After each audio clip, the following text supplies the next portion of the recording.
This video and hundreds more like it available on freePhotoshopVideoTutorials.com. In this video, we're going to learn how to simulate realistic water reflections on most any scenery. So let's have a look here. In this photo here, you got to first decide what it is that you want to flood in with water per se.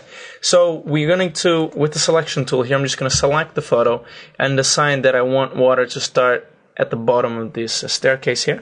So we'll have the photo up until this point, and from that point onwards, it'll all be essentially water, and with the scenery being reflected. So we've made that selection. Then we need to go to Image and Crop to remove the part that we didn't need. And now we're just going to duplicate the layer size. And just before we do that, I'm going to bring up our layers palette here, double click on the layer, and just transform that into a regular layer. Okay. So after we've done that, we go to Image and Canvas Size. We set our anchor here at the top so that we're increasing the image from below it. And we're going to set the height here. Going to change the setting here to %. We're going to increase the height by 100%, therefore duplicating the size of our canvas and allowing us to have space for that reflection. So now we're just going to duplicate our layer, and we can do that by pressing Ctrl and J.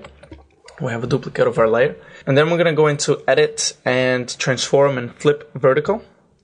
There we are. And then we're gonna, with our move tool, we're going to move our image, and you can hold down the shift so that it will actually snap to the bottom of that of the top of the layer here, of the original image here. So we have that reflection there.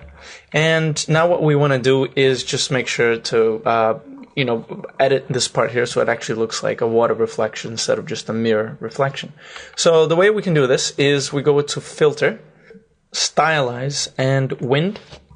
Now we're going to apply the direction here from the left. Make sure that our method is in wind, so we're going to go ahead and click OK.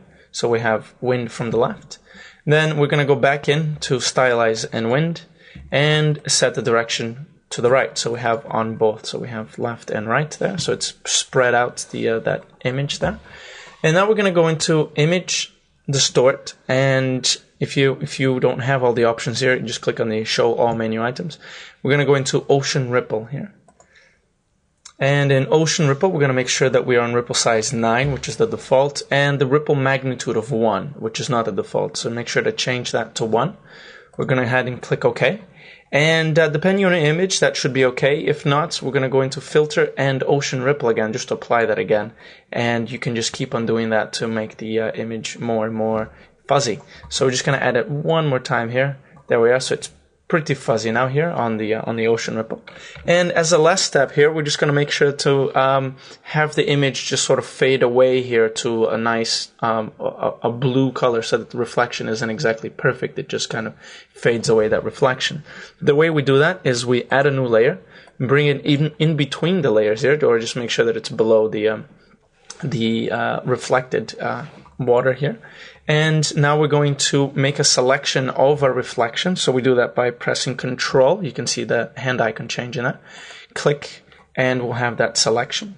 And now we'll just fill that in with a nice blue color here. This is the sort of like this blue that I've selected. You can see the settings here. It's 193, 40, and 71.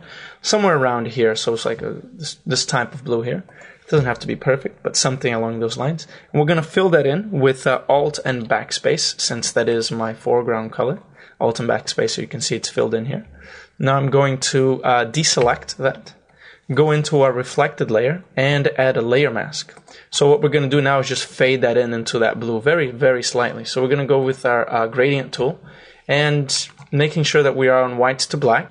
We're going to click and then drag, but drag it out well outside the image. And you can see you're just doing a very faint, you're just very faintly removing the image here and showing through that blue. So there you are. You have sort of like a water reflection with it kind of fading away into a blue, which makes it seem like it's actually water.